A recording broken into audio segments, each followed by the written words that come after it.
Yaran yilla domoro kadiate. Boy, janno CK's restaurant. Sa nako be ninna dimbal. Nimba domoro kala janno. Domoro seneyata adiyata topotoro fanan kendema bije. Luntan during tamala abeka domoro kijani. Adi manda wala de. Teka we bijele anim fanan ka fadi jang ikono e fa. E ka fa minne ko pastry anim bakery. Iko fanan be kalele. Badde lomba conference lomba workshop lomba ye fo fendil lon dunia kono. Domoro betama nyillom international o toda number 1. Amanke ba domoro jandama. Esa domo jang is atariya. Wo mu kubandi. Sa nako sa futandi. Oto sa nako be mu CK's restaurant. Ndaba nan janna mu yat ni manje dorom bijam. Aban. CK's Restaurant, known for best quality food and customer satisfaction.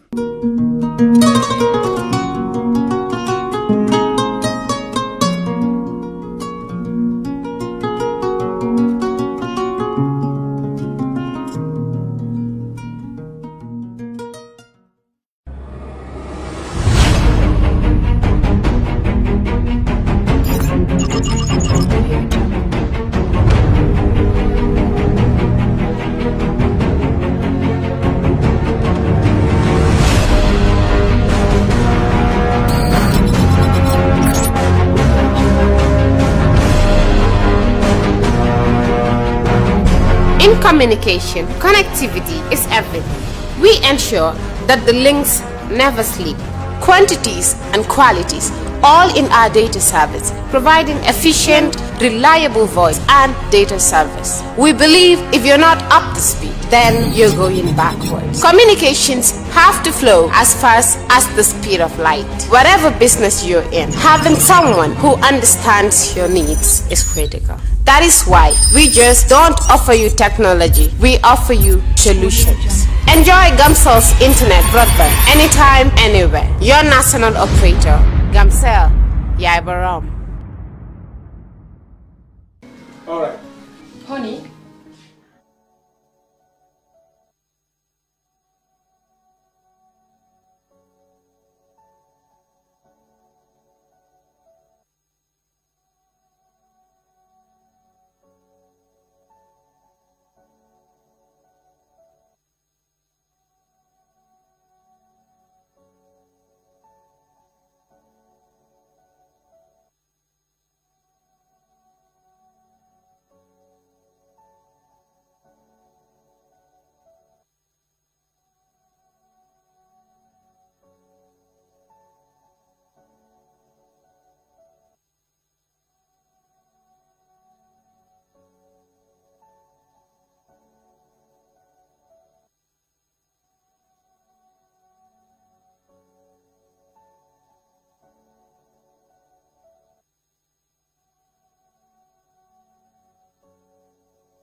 Good morning, everyone, and welcome back to our public hearings. Again, Imam, you have the floor if you can offer some prayers, please.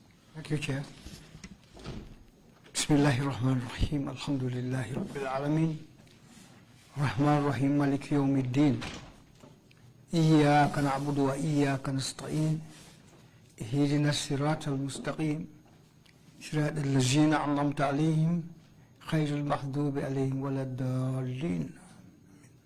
الله الذي جعل لكم الأرض قرارا والسماء بناء وصوركم فأحسن صوركم ورزقكم من الطيبات ذلكم الله ربكم فتبارك الله رب العالمين هو الخير لا إله إلا هو فادعوه مخلصين له الدين الحمد لله رب العالمين بحرمة اللهم فصل وسلم وبارك على هذا النبي الكريم سبحان ربك رب العزة عما يصفون وسلام على المرسلين والحمد لله رب العالمين آمين. Amen. Shukran, Imam Jallo. Bishop, you have the floor, please. Thank you, Chairman. Lord God of grace, of mercy, of compassion, of empathy, of sympathy, of love, we continue to knock at your throne of grace and to ask that you reign supreme in the hearts of all humankind, goodwill and peace, so that all will live in tranquility, in quietness, and in goodness. As we continue our TRRC sitting this morning, we bring before you the witness that will appear before us. Grant him the boldness to be able to speak the truth. Grant the commission the discerning spirit to discern between truth and falsehood. Grant the population of this nation and the diaspora, grant them the patience and the goodwill to allow the due process to take its proper course. And so at the end of the day, you, being the just judge, will reward each and everyone accordingly. This we ask through Christ our Lord. Amen. Amen. Thank you very much, Bishop Diko. And we apologize for the late start. We were working on some organizational matters. Deputy, I thank you very much for chairing the meeting yesterday, the Commission. Council, if we are ready with this morning's witness, you may please proceed. Bring him in. Good morning, Mr. Chairman, Commissioners, and members of the audience. May I ask that the witness be brought in, please? Thank you.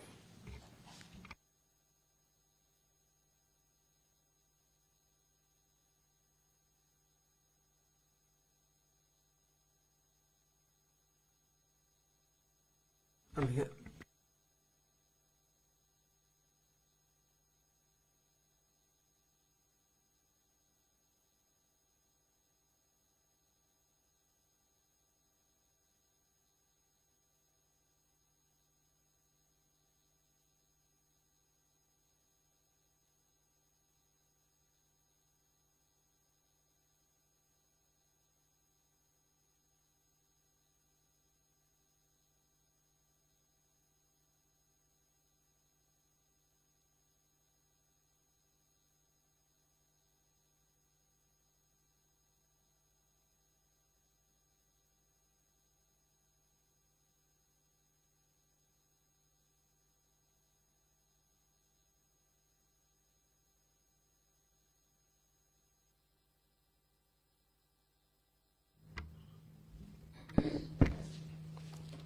I, Ousman Sowe, I, Ousman Sowe, do swear that I'll speak the truth, speak the truth, the whole truth, and nothing but the truth. So help me God.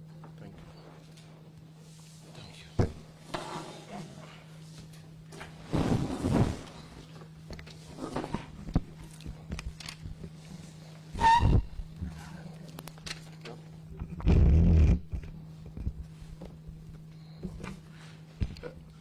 Good morning, Mr. Sowe. Welcome to the TRRC.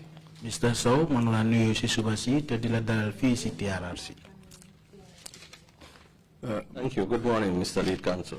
Mr. Sowe, as part of our effort to ensure that the audience watching or listening this broadcast at home is able to understand what is going on, we do interpose some interpretation in one of the local languages. In this instance, we have Wolof interpreters in the booth. Could you kindly accommodate the interpretation before you respond to my questions? The interpretation is not really meant for you because you're very proficient in the English language, but it's just meant for those watching at home to understand what is going on. So I encourage you to allow for at least 3 seconds between your responses or your speeches relative to that of the interpreters, such that the speeches would not overlap. You understand? Very well, lead counsel.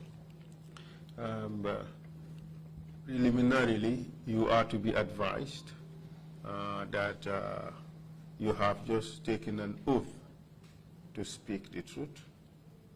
Si jamono bi fuñ tollu ni ñoo nga waat ne li nga ñoo wax fi ni dëgg la moo nekk. I just remind you that it is a criminal offense in the laws of this country to lie on the oath. Mang la fàttali ne suñ loi yi nga xamante ne moo nekk si réew mi fii da jéggi loi la pour seede nga nekk seede si béréb ngay wax nga wax kàddu yi nga xamante ne ni du dëgg. Nga waat pour wax dëgg ba pare nga wax ci kàddu yoo xam ne du dëgg.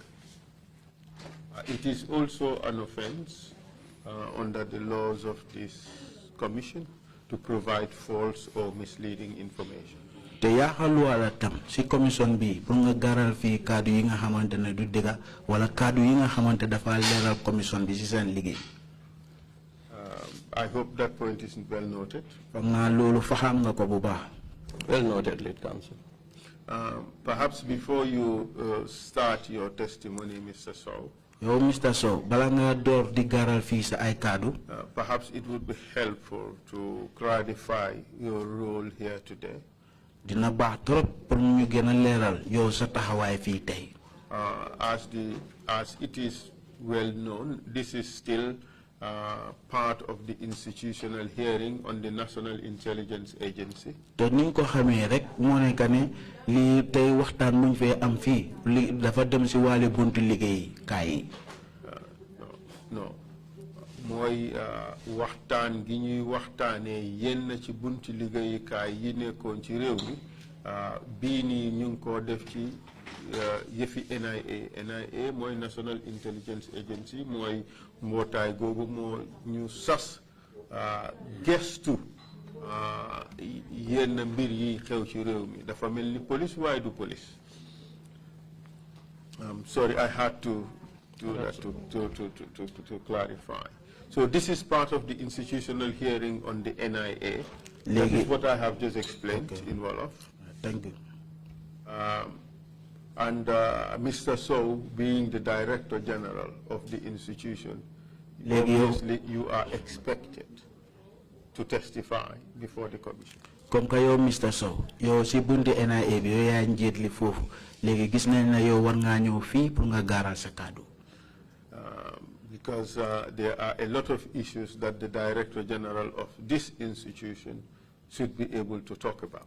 Ngir dafa am ay mbir yu bari yi nga xamante ne ni nit ki nga xamante moo jiite place NIA bi am na wax yu bari yi nga war na koo wax si lu dem si place liggéeykaay boobu. In due course, I would give you a roadmap of some of the issues we would discuss. Léegi si waxtaan bi dinaa la jox ay wax yi nga xamante ne loolu la ñoo waxtaanee fii.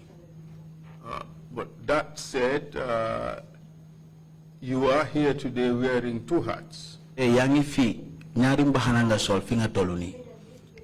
The one hat is your responsibilities as Director General of the NIA. Benn mbaxana bi mooy comme sa liggéey bi nga ko doon def si jamono bi nga xamante ne yaa nekkoon jiiti NIA si jamono boobu. And the other hat pertains to the period in which you served at the NIA as an agent of the institution. benen bahana bi mo nekk ne si jamono yi nga xamantene yaa ngi doon liggéey foofu si NIA bi. You would of course notice, Mr. Sowe, that you have not been served with a notice of adverse mention. Mr. Sowe, di soo bàyyee sa xel di nga gis ne yow joxe ñu la kayit bi nga xamante dafa wane ne comme waxoon nañ fii sa tur. Tuumal nañ la. Tuumal nañ la. So that said, there would still be issues that you would have to deal with in view of the period during which you served as a staff of the institution. Léegi si loolu dinañ waxtaanee ak yow si mbir yi nga xamante ne si jamono bi nga xamante ne yaa ngi nekkoon foofu noonu si NIA bi di liggéey. But to put this hearing in its proper context, it should be understood that our primary or most significant motivation for having you here is to talk about the ills of the institutions or the problems that were noticed in the institutions and the reform arrangements that are undergoing or that needs to be put in place in the future to transform the institution to what it should be in a democratic society. Léegi tam bokk na si ne comme dinañ waxtaanee tamit si jafe-jafe yi nga xamante ne loolu la NIA bi doon jànkuwanteel ak jamono bi nga xamante ne yaa ngi doon def ay wecceeku pour taxawal NIA bi mun a nekk bunta bi nga xam bunta bu jub lay nekk. Perhaps I should say that in Wolof. Li ma doon jéem a wax mooy ne pour ñu gën a xam waxtaani tey bi ci lan lañ ko tënka mooy war nañu wone ne sa taxawaay fii tey li tax ñu gën la fee indi pour nga ñëw fi mooy pour nga seggal ñu won ñu yu ñaawteef yu daan xew ci NIA bi ak jafe-jafe yi fa daan am loolu naka yan jéego nga jël pour saafaral leen ak yan jéego lañ war a xalaat pour jël ci kanam pour saafaral leen nga xam ba tax ne NIA bi dinañ ko def mu nekk bunti liggéey boo xam ne dina mel ni mu war a mel ci dëkkagoo réew moo xam ne réewi démocratie la. I hope that is clear. Thank you. Thank you. Without further ado, Mr. Sowe, let us start the hearing. I would want to discuss with you the following. Léegi Mr. Sowe nañ dem si waxtaan bi lu ma bëgg a waxtaanee yow maa ngi la ko ñoo limal si. First would be your professional background. Njëlbeen bi moo nekk ne yow sa boppa sa jëmi boppa si li nga jaar. Education and professional sa wàllum jànga ak sa wàllum liggéey. We would talk about the NIA and the culture that prevailed in the institution. Dinañ waxtaanee bunte NIA bi ak doxin bi nga xamante ne loolu moo fa dee xew. Doxalin bi nga xam ne moo fa daan xew. We would I think in fact we should talk about the past and structure of the organization. There are important issues to talk about that in that regard. Baax na tam ñu waxtaanee si anam bi nga xamante ne noonu lañ taxawalee bunte liggéeykaay boobu noonu. We would talk about your time as head of investigations. Nañ waxtaanee si jamono bi nga xamante yaa jiite woon bunta bi nga xam ñooy saytu wàllu gestu yi. We would talk about the arrests, unlawful arrests, detentions and tortures that used to happen at the NIA. Te dinañ waxtaanee tamit si jamono bi nga xam ñu ngi jàpp ay nit te teguñ ko si kaw yoon te ak nit ñi nga xamante ñu leen doon bugal foofu noonu di leen mettital. We would talk about the concealment of. We would talk about the torture chamber at the NIA. Dinañ waxtaanee béréb bi nga xam foofu leen dee bugal nit ñi. We will talk about the torture equipment. Bagage yi nga xam loolu leen dee jël di bugal nit ñi. We will talk about the concealment of evidence. Dinañ waxtaanee tamit ay seddo yu dëggu yi nga xamante ne dañ ko dee nuba. No. Firnde yi nga xam ne ñu ngi ko nuba. Thank you. Yes. And we would also talk about particular instances of torture, say for instance the case of Lamin Kabu and the disappearance of Daba Marena and others. Dinañ waxtaanee tamit mbugal yi nga xam ne loolu lañ teg Lamin Kabu ak Daba Marena. And we would talk about the reforms for the institution. Nañ waxtaanee taw weccu yi nga xamante ne loolu moo war a am si béréb liggéeykaay bi. Those that have been made. Yi nga xamante ne def nañ ko ba pare. And those that are contemplated for the future. Ak yi nga xamante ne bëgg nañ koo def si kanam. In order to make it an institution that is fit for purpose in a democratic society. Nga gis ne mu nekk bunti liggéeyukaay bi nga xamante ne dina mën a doxal liggéeyam nu mu waree si réew mi nga xamante ne réewu démocratie la. And at the end of the day, the commissioners would give you an opportunity to say a few words. Te bu fa loolu jógee commissioner itam dinañ la may waxtu pour nga gaaral fii sa ay kaddu. On things that are relevant to this to your testimony. Si mbir yi nga xamante ne moo gën a am solo si sa kaddu yi nga xam loolu nga wax fii. And things that do not have any bearing on politics. Mu nekk yeneen mbir yi nga xamante ne amul dara li nga loolu la mooy defee wàllum politique. Are you ready to proceed, Mr. Sowe? Yow Mr. Sowe, ndax pare nga pour gaaral sa kaddu yi? I am, Mr. Lead Counsel. Thank you very much. Jërëjëf. Mr. Sowe, can you kindly tell us your full names, please? Mr. Sowe, mën nga ñëw wax sa tur yi? Thank you, Mr. Lead Counsel. If you will allow me a minute, I would want to Lead Counsel. say my good morning greetings. And to one and all, and express my profound appreciation to the Commission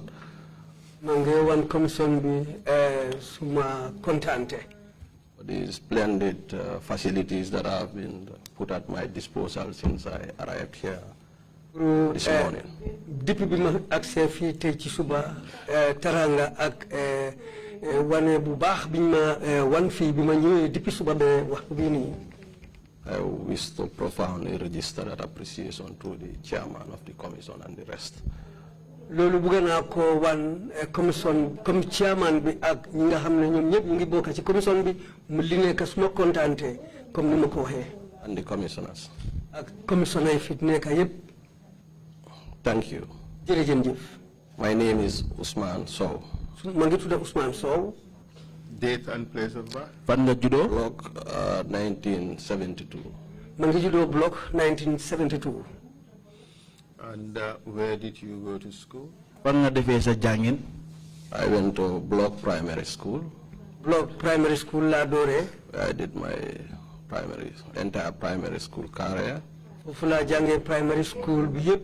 Then I proceeded to Basse. Then ma continué dem Basse.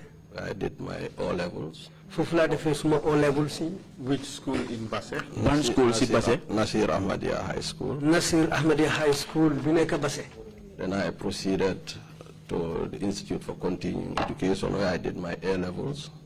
Ma continué dem ci njàngu bi ñu xamee Institute for Continuing Education mooy jàngu boo xam ne pour continuer jàngala.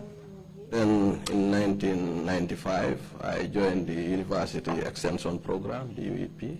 1995 ci laa dugg ci university seen bunta bu yaatu bi pour yokk xam-xam. 1999, I graduated. 1999 ci laa jeexal njàngam foofu. And in 2000, I proceeded to the Department of Peace Studies, Bradford University. 2000 ma continué dem yokk xam-xam ci Bradford University. Where I did my MA in International Politics and Security Studies. Foofu laa defee suma MA ci wàllu politique diggante réew ak mbiri kaaraange. With a research interest in Africa's conflicts. Pare ma def gëstu ci mbiri nit ñi ñuul ñi seen réew pour mbir boo xam ne moo saytu ci wàlla fitna yi. Using mediation. Ak pour seetlu tamit ki nga xam ne xam-xam boo xam ne mooy seetlu diggante bunta ak bunta ñi nga xam ne ñu ci fitna waxtaan bi war a nekk seen diggante pour fay safara si. In 2013. After 2013. I went to Malta. Madam Malta. Pursue an MA. Madam Fufu Janga pour MA. In diplomacy. Moy digante rew ak digante bunta yu nga xamne bunta yu mag yi nga xamne ñu ci adina ci seen digante ni mu wara téré. And graduated in 2014 with a distinction in diplomacy, masters in diplomacy. Ma jeexal suma janga 2014 ak place boo xam ne moo gën a kowe ci njàngam xam-xam bi foofu. That's the academic qualifications. mooy suma wàlli xam-xam li ma jànga. Thank you very much. Jërëjëf. Mr. Sowe, and tell us about your work career. Wañu tam ci sa jaar-jaar sa wàllu liggéey. Well, I joined the service in 1995. maa ngi door liggéey ci service bi 1995. Which service are you referring to? Ban liggéey? The agency, the NIA. mooy bunti NIA. And that was soon after the establishment of the NIA. loolu moo nekkoon ci jamono bi nga xamante ñu ngi taxawal NIA bi es. Yes, more or less, we are the first batch. 94 into 95, yes. ñun ñoo nekkoon ñun njëkk ñi nga xam ne ñun lañ jëloon liggéey dooree ko 94 ba 95. Well, went in as a recruit and was trained on the tradecraft. bi ma dugal foofu fekk recruit la mooy ñi nga xam ne ñu ngi soog a door liggéey ci bi ma duggee nag ci la soog a door jàng liggéey bi ni mu war a demee. Mr. Sowe, could you speak up? Okay. And yes. So after my training in 95, and must I humbly say, graduated the best recruit of the batch. That was 1995. ñi nga xam ne ñoo ànd ak man door liggéey bi biñ jeexalee suñu njàngam ñooñu ñi ma fa nekkaloon ñooñu yëpp maa leen jiite woon ci mbiri xam-xam ma nekk recruit boo xam ne daal maa ne féetee kanam ak ñi nga xam ne maa bokkoon ak ñoom. Following my graduation from the academy, I was posted to the analysis unit of the service in 1995, where I stayed on until 2003. bi ma jeexalee njàng mi nag ñëwuma bunta boo xam ne mooy analysis mooy bu dara ñëwee ñi nga xam ne ñoo dee toog seet loolu seetlu ko lan la wax ak lan la firi bunta boobu laa nekkoon ma continuer foofu ba 1993. If council will permit me, I will wish to state that during this period was also when I was going to university in the Gambia. fekkee ne council dina ma may waxtu bi ma wax nii ci waxtu boobu laa doon di dem tamit Gambia fii ci university bi ma ngay jànga foofu waxtu boobu. And it was also during the same period that I went to do my first masters. That's 2001. ci benn waxtu boobu tamit laa def suma masters ba 2001. And in 2003, I was posted from the analysis to head the investigation unit of the NIA. 2003 ci lañ ma génnee bunta boo xam ne mooy analysis ñi nga xam ne ñoom ñoo dee seetlu xibaar yi ñëw bu ma bunta boo xam ne ñoom ñooy gestu lépp loo xam ne dafa ñëw 2003 lañ ma yóbbu si bunta boobu. And I stayed at the investigation unit from August 2003 to April 2004. ci bunti investigation boobu ñi seetlu fa laa nekkoon August 2003 ba ban weer balal ma. August ba April. August ba April ci bunta boobu laa nekkoon ci ati 2003. And from 2004 I was. 2004. I proceeded to Liberia as part of the United Nations mission in Liberia. ma continué dem Liberia 2004 ma bokk ñi nga xam ne ñoo fa demoon liggéey 2004 ci bunta boo xam ne mooy diggante réew ak réew. I stayed there from 2004 to 2006.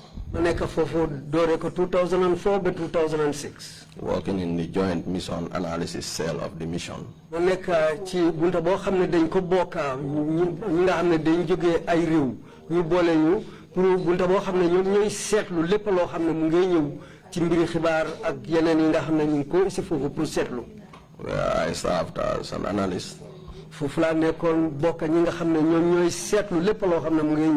Looking at the impact of the regional conflicts, Sierra Leone and Ivory Coast, on the peace process in Liberia this time.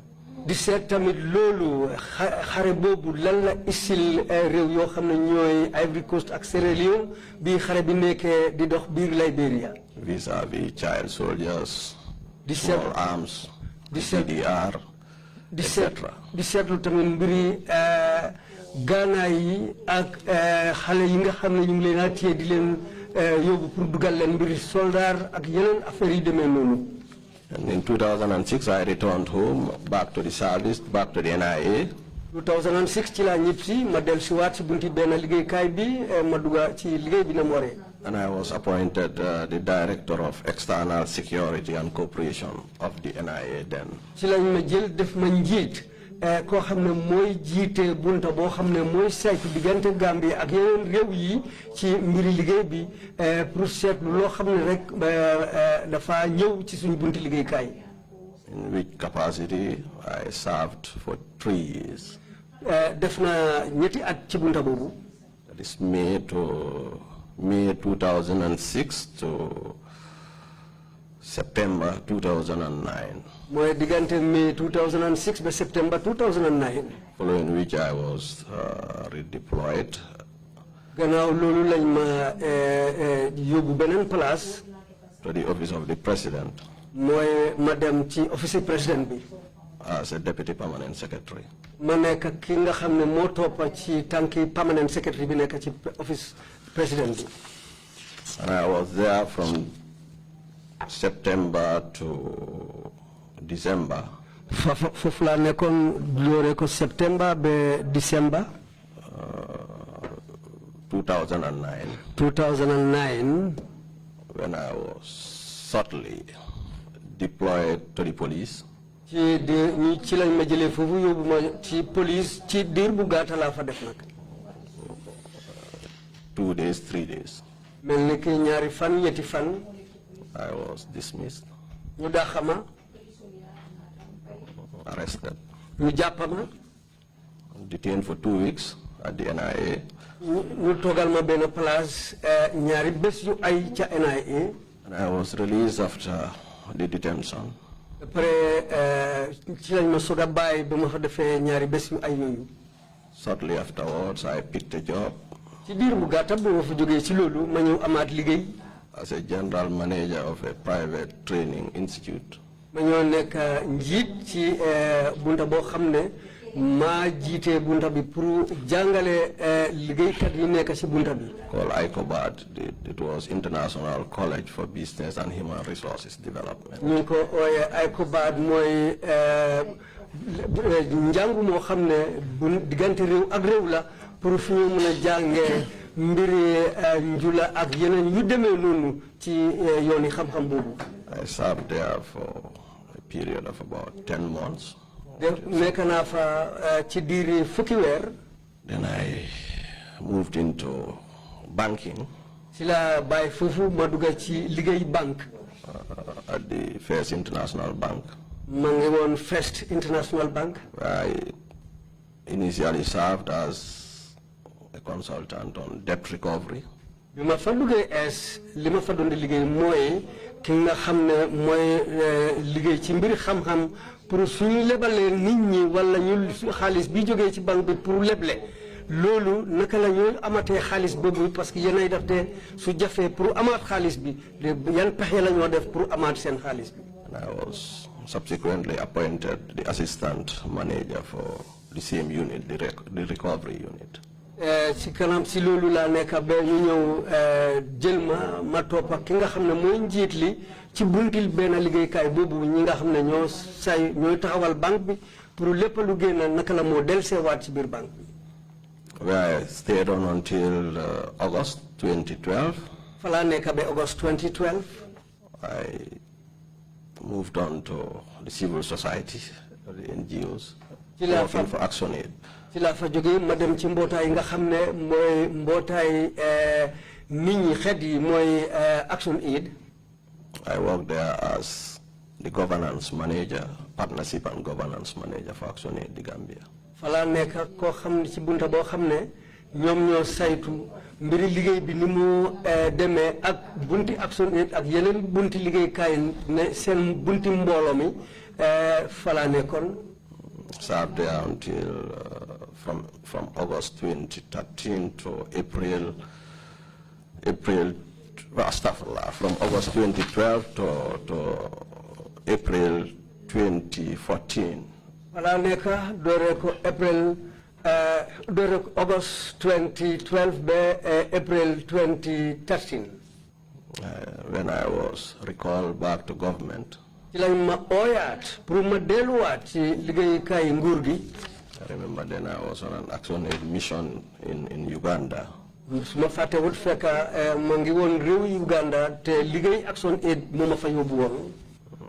Heading for Johannesburg then. Upon return, I assumed my new appointment as the permanent secretary for the Ministry of Interior. permanent secretary ci bunti ministry bo xamne ñom ñoo saytu biir rew mi moy interior. Where I served until September. Wala nekkon be ci wéru September 2014. Ben at bi 2014. I took a study leave and proceeded to Malta to do my second master's in diplomacy. Sila jël leave pour may ma mëna dem jangi Malta ma def suma masters ñaareli master bi. Return 2014 somewhere in June. Ma del ci 2014 ci wéru June. And stayed on cool off for about 3 months. Ma tok be ñetti wër pour mbir yi xala séda. And I was appointed permanent secretary at the Ministry of Foreign Affairs. Permanent secretary too at the Ministry of Foreign Affairs. Lañ jël def ma ñaareli permanent secretary ci bunti ministry bo xamne ñoo saytu digante réewi Gambia ak yeneen réew yi. Where I stayed on for about 2.5 months. Fala nekk diiri ñaari weer ak genn wala.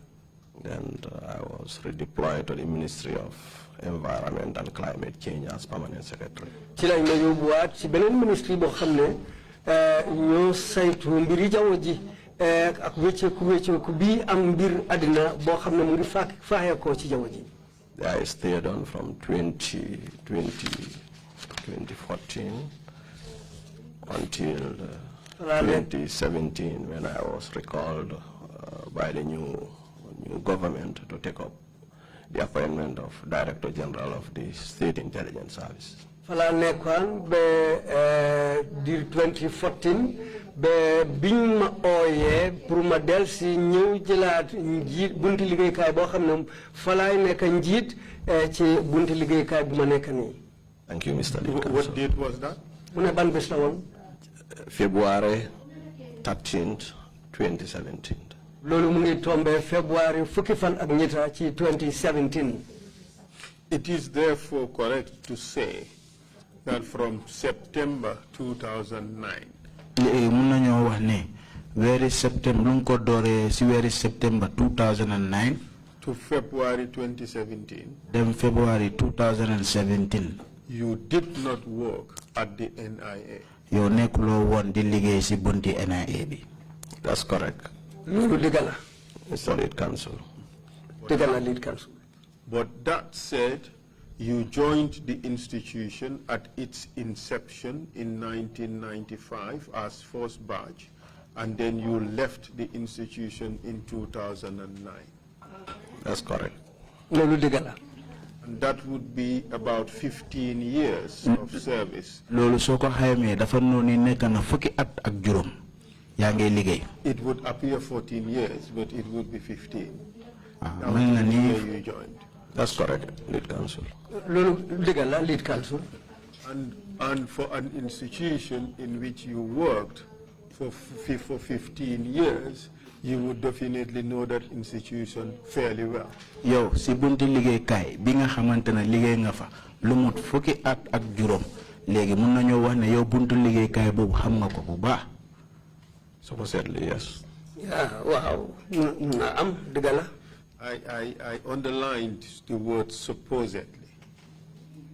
mu ne in your case, let's now bring it to real terms. In your case, you knew that institution fairly well. Mune legi supposedly mone kane munna neka mune dina def fofu nonu line si wax bi nga wan nonu legi munna ñoo wane comme yow béré bi liggéey kay bobu non xam nga ko bu baax. Okay, Council. Wow, okay, Council.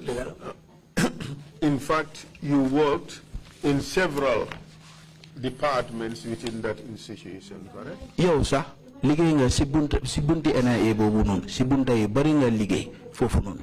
Correct. Degala. You worked in the analysis department. Work nga si bërëb bi nga xamantene fofu lañ dé set mbir yi naka la wara doxé. You worked in the investigations department. Liggéey nga si bunta bi nga xamantene ñoo dé saytu mbiri gestu mbiri. You also worked in external security. Liggéey nga si bunti kaare nga bi nga moo wax bi nga xamante moo nekk di mun naa nekk diggante réew ak réew wala réewu Gambia ak yeneen réew. Loolu external security, would that not mean dealing with threats to Gambia's security from abroad? Comme léegi li nga wane external security ndax loolu mënuñ koo wax ne dafa nekk li nga xamante tiital yi nga xamante moo jublu si wàllum kaaraange Gambia bi. Threats would not be tiital in this context. I don't know how to say. Comme su fekkee bugga nañoo songa wala bugga dugal si réewu Gambia si dara si wàllum kaaraange. Mooy let's put it as jafe-jafe yi mun a jógee ci biti. Would you agree, Mr. Sowe? Exactly. All right. Thank you very much. So, with these three important positions, you would agree that you have worked in most of the sections of the NIA. Legi, ñetti place yi am solo yi ni mën nañu wax ne yow liggéey nga ci bunti NIA bu baax. Well, it looks so, but the NIA has more than just these three units. There are more than that. NIA am na yeneen bunta yoo xam ne ëpp na ñetti fànn yi nga wax ne am na yeneen bunta ay fànn yoo xam ne ñu ngi ci biir NIA bi foofu. We would want to, of course, discuss the basic structure of the NIA. But of course, we would not want to go into so much detail about that because it may border on national security and it would not have any significant impact on this hearing. But could you give us a brief, just a brief, within the realms of the permissible, give us a brief description of the structure of the institution, of the NIA. Thank you, Mr. Lead Counsel. The NIA is an office. Lead Counsel, NIA dal office la bo xamne under the office of the President. Ci ron office President bi la bunti liggéey kay bi nekk. Answerable to the President. Ñoom President bi rek fofu la ñu mëna uyo. Headed by Director General. Nga xamne moy sen jitt la moy Director General. The Deputy Director General. Tamit amna kuko topa moy Deputy Director General. Below them you have directors. Ñooñu nak sen ron ci nga am ay director. Then you have the officers commanding. Den nga am ay yeneen liggéey kat yoo xam ne officer lañ ñi nga xam ne ñoom moo amee baat mooy officers commanding. Then you have the operatives. Den nga am ñeneen ñoo xam ne si ron commanda yooyu ñi nga xam ne ñooy doxal kaddu yi jógee ci kaw mooy operatives. So and it principally does intelligence collection on internal and external matters. So it has an internal wing and an external wing on matters of national intelligence. ñoom nag seen liggéey mooy pour dajale xibaar boo xam ne ay xibaar yu xóot lañ pour biir réew mi la faa xew ak bitim réew li nga xam ne dafaa xew te mu jublu wala mu nekk mbiri réewi Gambia ñaari bunta yooyu yëpp am nañ foofu taxawaay. So our domestic deployments, I mean our internal deployment across the country. Ba pare ñu am ay bunta yi nga xam ne ñoom ñooy liggéey biir réew mi ci fànn yi nga xam ne ñu ci biir réew mi. Our external deployments keep an eye, as you noted, on the external security interests and national interests. It may not necessarily be a threat, but yes, we look at our national interests from abroad. ñoom am nañ bunta yoo xam ne tamit bunta am na bunta boo xam ne biir réew mi la ñoo seetlu lépp luy xew ci biir réew mi dañ ko seetlu bàyyi ko xel ak lépp loo xam ne dafa xew bitim réew tamit dañ ko dee bàyyi xel muy mbiri jafe-jafe ak lépp loo xam ne xibaar la daal lu jublu Gambia foog ñu seet loolu tamit pour bitim réew. But also support our foreign policy pursuits abroad. ba pare ñu topp tamit di joxe ndimbal ci bunta boo xam ne mooy Gambia seen diggante ak bitim réew ay sarta yoo xam ne ñu ngi taxaw ci bunta yooyu. Thank you, Mr. Lead Counsel. jërëjëf Lead Counsel. Again, just within the realm of what is permissible, and Mr. Chair, I'm doing this because we're mindful of the fact that this is an intelligence institution, and of everything that it does is not necessarily a matter for public consumption. And we have rules which really limit how far we can go publicly in certain issues. So within the realms of what is permissible, what actually comprises the NIA? I looked at the Act and I see that it's got basically 3 institutions within it. There is the headquarters, which deals with communication, and there is foreign operations, and there is national security. That is what it has in the Act. Is that what obtains at the moment? More or less, but I think it could also be a little bit bigger than that, because the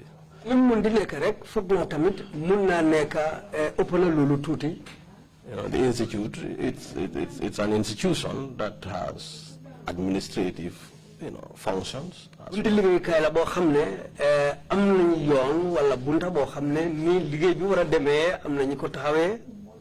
Apart from the day-to-day operations of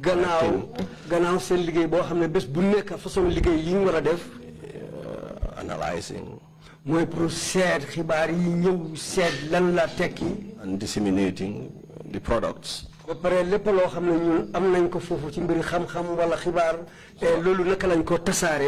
As an institute, it has also administrative, technical, other functions that it carries out. To keep it administratively functional. amna ay fànn yoo xam ne ñoom ñoo saytu liggéey bi ni mu war a demee ñu taxawal loolu mu dëgër ak yeneen bunta yoo xam ne ñu ngi ci biir ñooy seetlu yeneen bunti liggéey yoo xam ne liggéeykaay bi war na koo def te am na ay taxawaay yoo xam ne foog ñu doxal loolu ci bunti liggéeykaay bi ak ñi nga xam ne ñoom ñoo amee liggéey bi yépp ni mu war a demee. My question is more about how the institution is divided into divisions as contained in the governing legislation, which is Decree 45.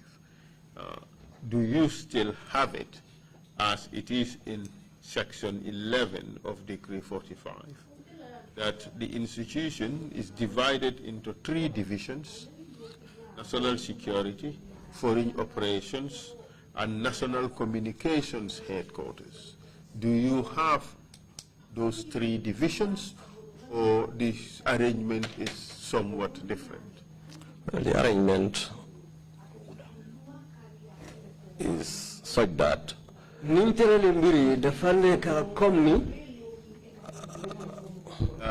yes, there should be interpretation of that in Wolof. Okay, lead counsel bi laajte mo bunti liggéeykaay bi dafa am ay fanna yoo xam ne benn fanna bi mooy yi ci gën a am solo mooy ñetti bunta bunta boo xam ne mooy national security mooy ñiy seet karange réew mi beneen bunta bi moo nekk diggante Gambie ak bitim réew foreign operations liggéey yi ñu war a def ci bitim réew ak bunta boo xam ne ñoo yore mbiri jokkoo bi mooy communication ñetti fànn yooyu ndax ba tey noonu la taxawee. I think it's changed over time, the structure from just the technical, the national security and the external wing. foog naa am na ay wécceeku yoo xam ne am na ci dooree ko liggéey bi ni mu war a demee mooy technical ak suñu diggante ak bitim réew ak yeneen liggéey yoo xam ne bunta bi war na koo doxal ci mbir kaaraange si réew mi. Perhaps the question ought to be whether you also still have the third wing, which is the National Communications Headquarters. laajte bi mooy ndax ba tey am ngeen beneen bunta bi nga xamante ne loolu leen di wax National Communication Headquarters. mooy bunti jokkoo bi. No, lead counsel. You don't. Many intelligence institutions, certainly the MI5, I think started as GCHQ, and that perhaps triggered this question in my mind, because you also have a National Communications Headquarters. In England, they had the General Communication Headquarters, which became the nerve center of British intelligence. Lead counsel wax noonu ne Angleterre bañoo doore seen mbiri seetlu boobu MI5 bu njëkka mu ngi turoon GCHQ mooy General Communication Headquarters. waaw bunta boobu lañ ñëw wéeci rek turee ko MI5 te fii tam bi ñu amee bunti communication headquarters bunti communication mooy bunti jokkoo boobu ma foogoon ne bente mu fa ndax fu loolu naka la mel. non li ma laajte mooy comme que Angleterre loolu lañ am soo seetee ci loi bi Gambia tëral mooy décret 45 moom ñoom it ñu ngi def National Communications Headquarters comme mel ni Angleterre liñ am General Communication Headquarters may laajte ndax National Communication Headquarters bii ñu bind ci loi bi ndax yéen am ngeen ko pare su dee it am ngeen ko ndax dafa xaw a mel ni Angleterre liñ am General Communication Headquarters. amuñ ko. We don't have it. Okay, so it's just in the law, but you don't have it. kon dafa mel ni mu ngi si loi bi waaye amu leen ko. Affirmative. Yeah, that's true. It begs the question dafa indi laajte bii nii ne whether there are other methods ndax am ngeen yeneen jéego yi nga xamante ne ni that are used by the institution seen bunti liggéeykaay bi loolu leen dee jëfandikoo in order to carry out the functions that are listed for the National Communication Headquarters. pour ñu mun a doxal liggéey bi nga xamante ne loolu lañ lim si wàllu national communication. Without having necessarily that division in the organization. mu fekk ne sa amuñ bunta boobu noonu si liggéeykaay bi. I am content with a yes or no answer without further details. doy na sa tontu bi waaw da déedéet loolu rek doy na. No. No, you don't. Amatut. Déet amuñ ko. That is I leave it at that. dinaa ko bàyyi foofu. Mr. Sowe. The answer is no. tontu bi déedéet la. Now let's talk about the general functions léegi ñu waxtaanee li nga xamante moo nekk liggéey bi yëpp nu mu dee doxee. of the NIA bunti NIA bi. as it is captured in the statute. comme niñ ko waxee si bugi luwa bi. And as you understand it. ak yow ni nga ko fa xamee tamit. Ni nga ko xamee. ni nga ko xamee. Fahami would be Mandinka. Mandinka. Yes. Thank you very much. Thank you. Okay. So, but let's start with how you understand waaye niñ dooree na nga ko xamee. of the institution. bunti liggéeykaay bi nu moo war a doxee. Thank you, Mr. Lead Counsel. The function of the intelligence service. jërëjëf lead counsel liggéey boo xam ne mooy liggéey bunti liggéeykaay bi intelligence. a secret service for that matter. mooy buntu boo xam ne dañoo liggéey ci secret. is to collect. mooy pour dajale. analyse. seetlu tamit. disseminate. ba pare ñu tasaare ko.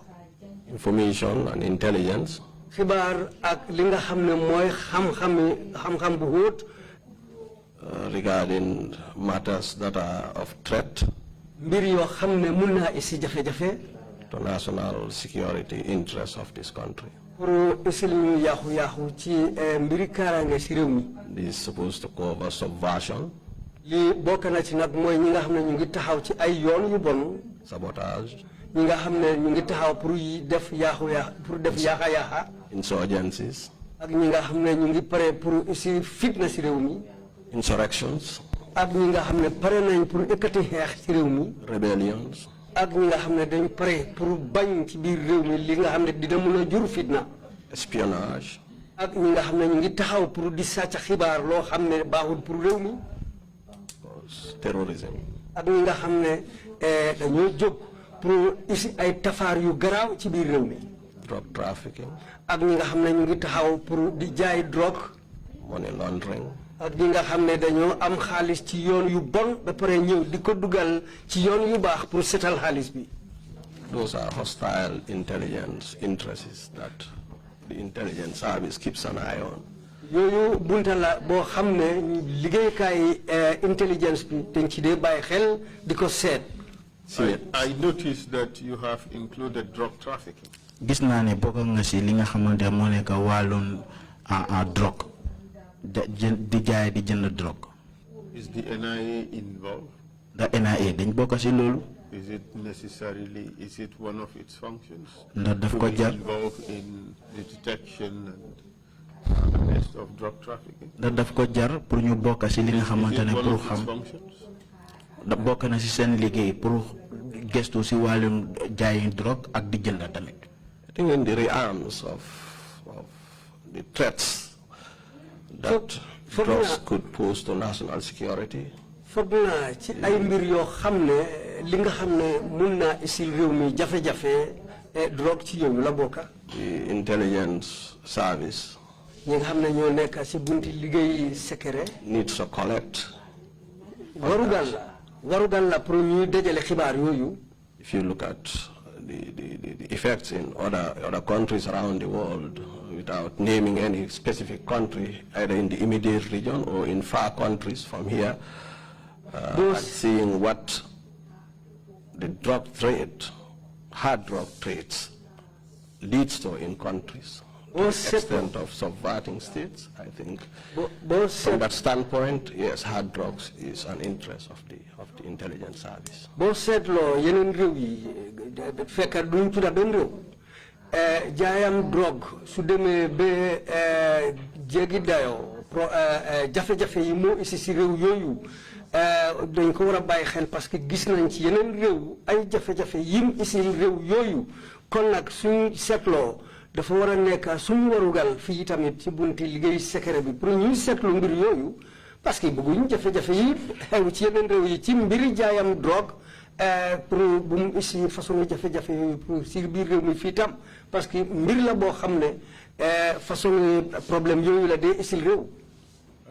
It is understood that for the purposes of collection of intelligence and for the purposes of analysis and for the purposes of helping drive policy choices, the intelligence organization may be involved in looking at that.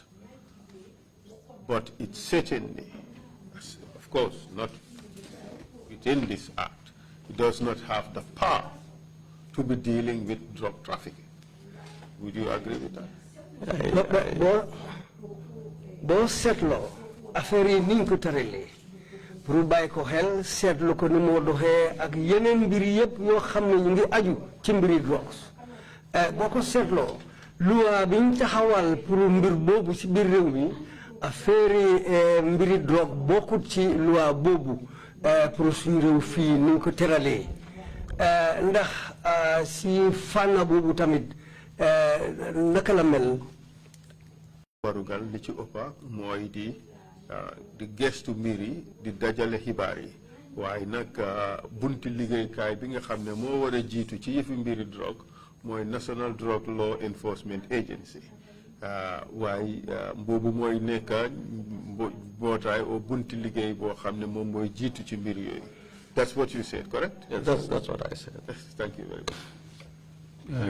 Council, if you can clarify just a technical point, you were making reference to the Act.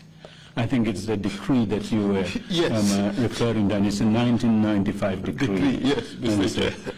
Was that decree subsequently amended to include these drug issues, or was, maybe the DG can help us here, the Drug Enforcement Agency, when it was established, were there any references in that act giving some jurisdiction for NIA to be involved in drug intelligence matters? I think there is a technical point, but that would help us if you just clarify the act rather than, the decree rather than a legislation. Yes, Mr. Chair, thank you very much for that. It's just how the head is wired. We would normally talk of acts instead of decrees, but you're right, it's Decree 45 that we're referring to of was it July 1995.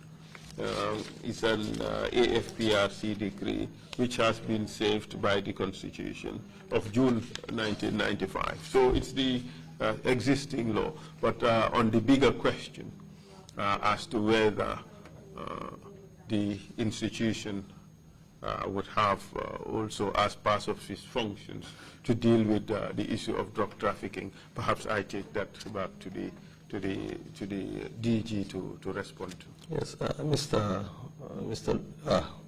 Lead Counsel, Mr. Fall would do. Mr. Lead Counsel, if you may refer to the E section, it said investigate and obtain relating to the prevention or detection of serious or economic crime. So I want to think that drug trafficking is indeed a serious crime. Bo setlo nanguto mi wala loi bi decree bi fana bobu ñu wax nonu mu ngi joxoñ bunta bo xamne moy pour mbiri drogue dafa bokk ci ay tafaar yoo xam ne tafaar yu mag lañ mooy serious crimes tafaar yu garaaw ci yooyu la bokk mooy affaire drogue bi nii. But again, it is limited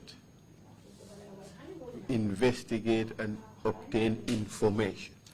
Waaye ba tey fi mu am mooy mu nekk ne ngeen gestu ngeen jot ay xibaar si gestu boobu noonu.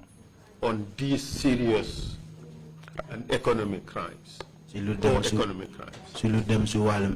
crime. It does not give you the mandate beyond that to be involved in interdiction, arrest, detentions, prosecution. Well, you've never prosecuted, but we would not be surprised if they directed prosecutions. So you would agree that it was only limited to collection, that is the gathering of the necessary information. Supposedly. No, let's not dwell on the realm of hypothesis. Let's talk about the realities. This is the reality. The law limited the institution to collection of intelligence, the collection of information, correct? Lu melni loi bi fim emal doole bunti liggéeykaay bi mooy pour ñu dajale xibaar boo xam ne mu ngi nekk ci wàllu drogue ndax loolu. And this is important. Lu siiwoon la te nit ñi dañ ko daan di wax ne dañ daan di isi ay nit NIA loo xam ne du mbiri nguur gi sax de diggante ñaari nit la ñoo xam ne ñoom diggante ñoom ñaar dañ am jafe-jafe. Ba pare affaire bi ñëw nekk problème boo xam ne dafa ñëw fula NIA waaye NIA ci dugal ci seen loolu lu amoon la am na. it is much more nuanced, much more diluted than I expected. What we agreed was that it's not that it might have happened or it was reported.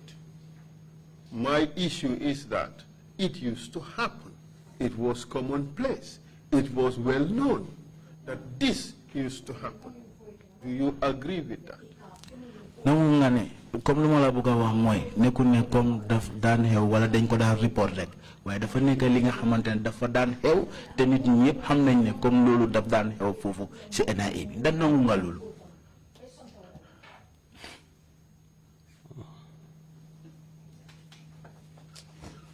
Mr. Lead Counsel, if you will permit me. ñi nga xam ne ñoo nekk doomi réew mi fii ak ñi nga xamante ne ñoom faa liggéey dañoo mën a jël léegi suñ mbokk yi suñ xarit yi wala ñu dugal xaalis si ñoom pour ñu defal ñu li nga xamante ne ñun loolu lañ bëgga suñ diggante ak suñu yeneen morom yi. Thank you, Mr. Lead Counsel, on that. I think. jërëjëf Lead Counsel ci fànn boobu. It takes us back, probably if you will permit me again, and this does not mean to push back. Because this is probably what is also informing our current ongoing reforms. I'm sure we'll come to that later.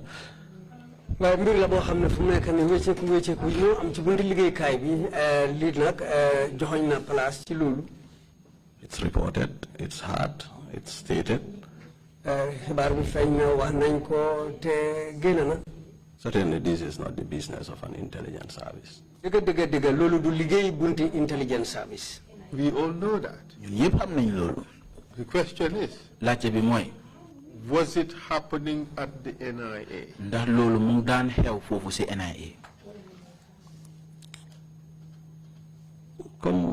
As I said, I cannot say it wasn't happening. But you seem to be avoiding saying that it was happening.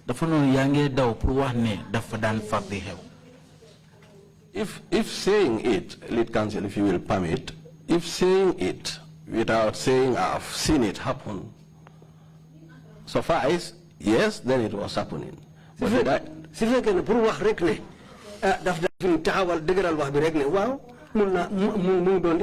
I don't think it will be just being said and said. It will be just mere concoctions of allegations repeatedly over a time. If it wasn't happening, that would not have been said.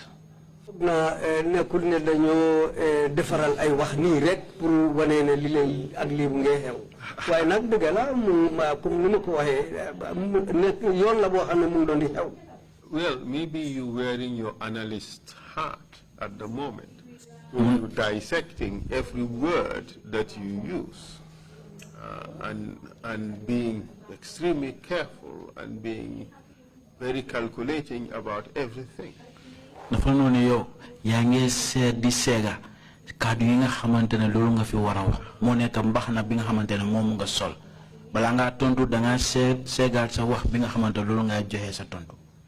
Especially in instances where you think you would be asked to state a particular instance or give examples of particular wrongful conduct.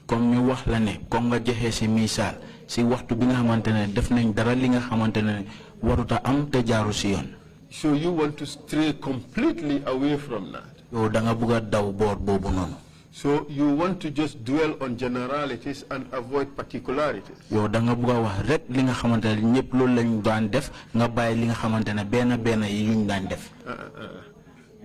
You just want to talk about generalities. Linyo wax rek li moy ciow li dégg nañ ko am nañu ko wax waye bëgguloo xam exactement kañ fan la xew kañ la xew ak kana ci bokka yoy yeb daal parewulo ci duga. So if we do it like that, this hearing would be very long. And we would not achieve the objectives. I mean, these are notorious facts. And it would not portray you in good light if you try to stray away from them or try to say them in very nuanced language.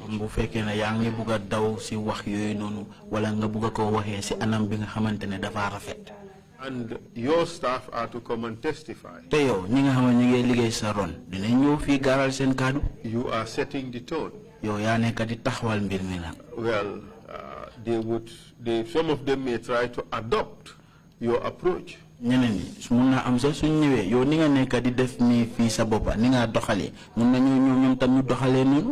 That would not be helpful to this hearing.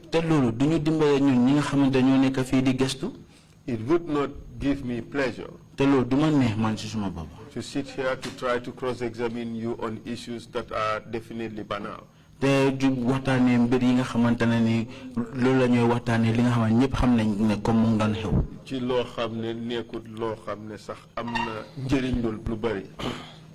so it would be well advised to just answer these questions more directly. Perhaps, Mr. Chair, we should just take a break. Maybe coffee would be in order. Well, the question was essentially individuals taking individuals to the NIA. I hope that never involved them, a husband and wife taking each other to the NIA. It used to happen. Husband and wife? Yes. Good heavens. Wow, jëkkër jabar dañ fa daan yóbbu wante sa tamit chairman daf daan far di am foofu. You confirm that, DJ? DJ mën ngaa leeral loolu. Husband and wife taking each other to you guys? Well, as I said, and with all respect and without meaning any disrespect or the proceedings, this was widely said. As a DG or in any of my capacities serving in the service, I have not witnessed it. It was said. Maybe lead counsel may know more than me. I mean, and I don't want to think I know more than lead counsel. He may be privileged to more information than I do by virtue of the function of this commission at the moment. The secrets of this in this country are on the desk of the NIA. Why is that widespread perception? I don't think counsel is ridiculing NIA, the institution. It's just trying to ascertain the fact that whether or not individuals brought each other to NIA. Counsel kay dafa bëgg leeral rek pour xam ndax nit ñi dañ daan indi wante foofu noonu ci NIA bi. You see, to help him, Mr. Chair, there are certain things in the NIA law that are not really helpful. The decree. The decree, yes. And it has brought into the purview the responsibility of the NIA matters that affect the well-being of people who live in this country. I don't know whether the NIA is aware of that, but that is in the law. And it can be used as a basis for doing some of the other shenanigans the NIA was involved in. But that's what it says. If you look at point C, it says, for instance, to impound and where necessary, seize any file, document, gadget, equipment, instrument, tool, machinery, vehicle, or other materials used or intended to be used for activities that are detrimental to the state, to the security of the state, or the welfare or economic well-being of persons living in the country. And the next one is, sorry, let me just read another one. The point A, that is to arrest and detain within the territory of the country any person suspected of having an intention to undertake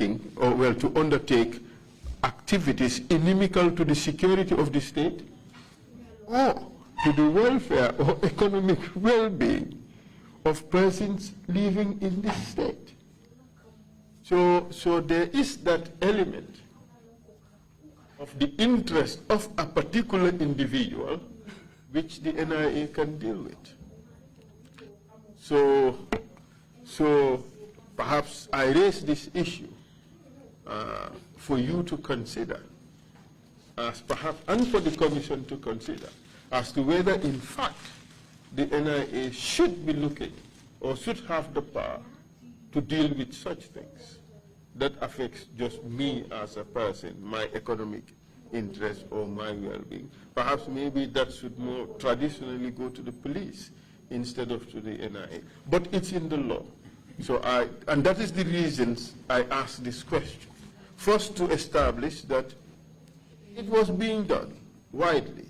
And secondly, to look at what is in the law and how that is not normal to have in a democratic society. But I think perhaps maybe we could take a break. We'll soon get there. You have any response to that? I agree with his summation of the matter, and really moving on. I think we'll get there, and this is why also, since we assume office, anything that would bring or attract such unprofessional conducts or activities of the service have been not only cut on, have been cut off to just focus the service on core intelligence. And if you ask me if these matters were to come to me today, I would not treat them. I would collect the information. If the information comes, and I'll pass it to the relevant institution. If it is a police matter, or the drug law enforcement, or others, and that's how we've been doing business since 2017. Because I think they were excess baggage, if you like it that way, for the work of an intelligence service.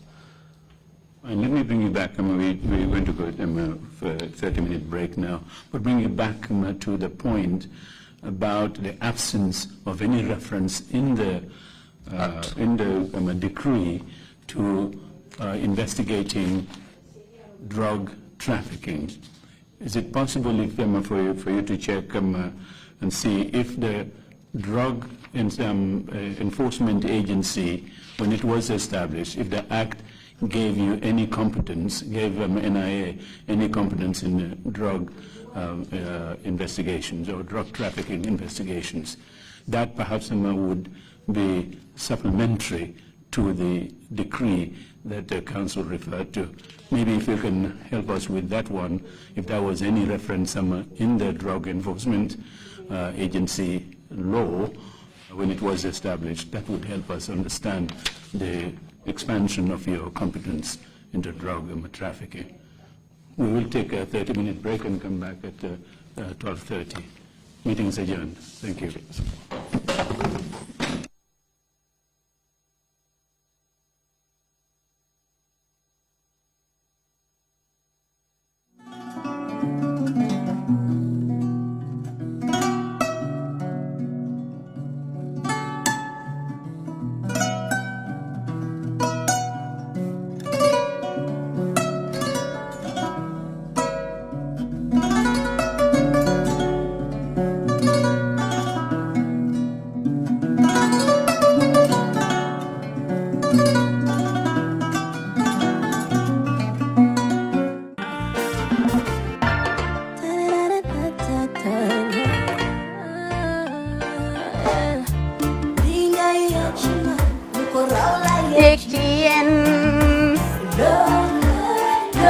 Love like fire. Wow.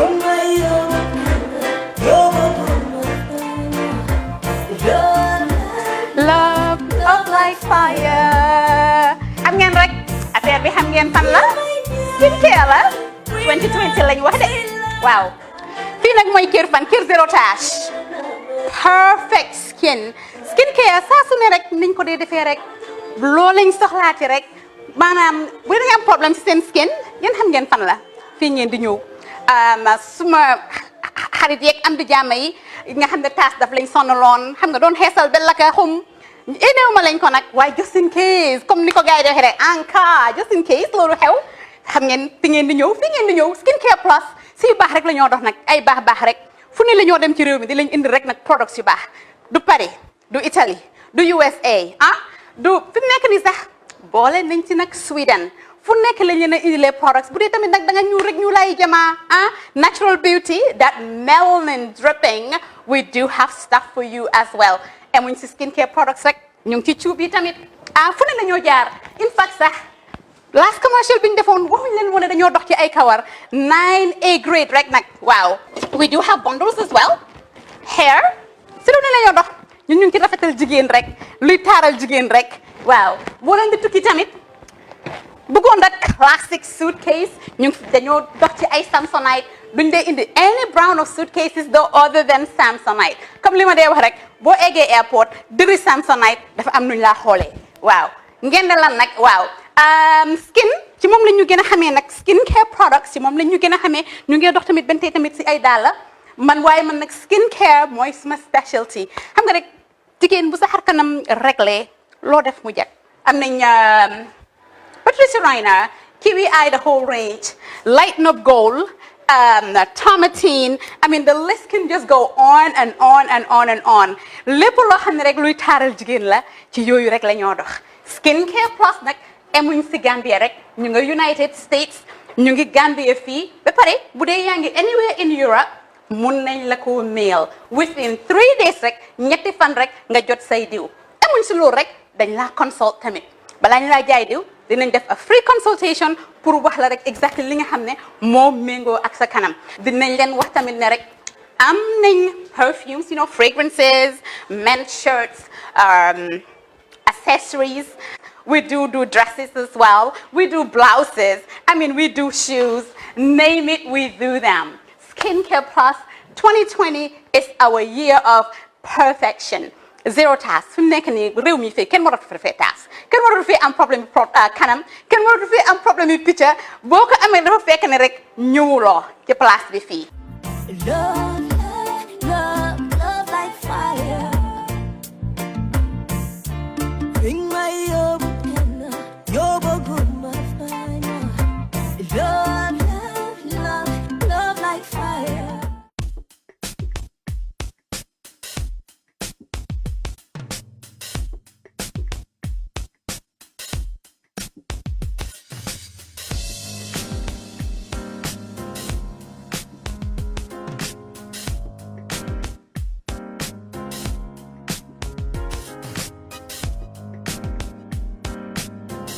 Miss V Designer Outlet is the #1 quality and affordable stop shop for all your needs. Get your evening dresses, suit and ties, office wears for both ladies and gentlemen, beach wears, sport wears, pure leather shoes for men, quality belts, bags, heels for all beautiful ladies, original perfumes, accessories, and a lot more.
Find us at Kololini Road opposite Gaddafi Mosque at the Aqua Preacher Station, or call us on 295-3411 or 764-2486.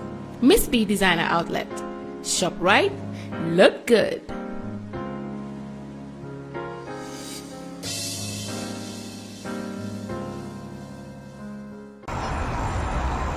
When we touch down, better broke down.